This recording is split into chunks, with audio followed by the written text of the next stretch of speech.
இன்னைக்கு கிடைக்கிற சமோசாக்கும் ஃப்ரெஞ்ச் ஃப்ரைஸுக்கும் அண்ணனுக்கு அண்ணன் இந்த டீ கடை பக்கோடா.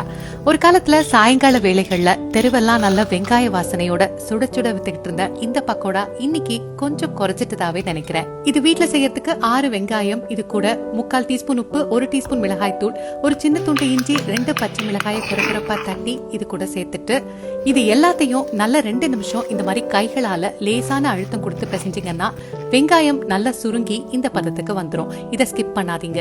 இது கூட 1/2 கப் கடலை மாவு, 1/4 கப் அரிசி மாவு, 1 டேபிள் ஸ்பூன் சோம்பு, கொஞ்சமா கருவேப்பிலை, மறக்காம 2 டேபிள் ஸ்பூன் சூடான எண்ணெய் சேர்த்து தண்ணியே சேர்க்காம இந்த மாதிரி பதத்துல கிள்ளி போடுற மாதிரி மாவை பிசைஞ்சு எடுத்துக்கோங்க. தண்ணி தேவைப்பட்டா மட்டும் சேருங்க. இப்போ சூடான எண்ணெயில வேகமா இந்த பக்கோடாவை கிள்ளி போட்டு உடனே தீய மீடியம்க்கு குறைச்சுக்கோங்க. கண்டிப்பா நிறம் மாறுற வரைக்கும் கரண்டி போட்டு திருப்பாதீங்க. இப்ப இத 2-3 வாட்டி நல்லா பொன்னிறமாகற வரைக்கும் உள்ள நல்லா வேகிற வரைக்கும் வேக வச்சு கடைசியா கொஞ்சம் கருவேப்பிலையும் சேர்த்து பொரிச்சு எடுத்தீங்கன்னா மணக்க மணக்க டீ கடை பக்கோடா ரெடி.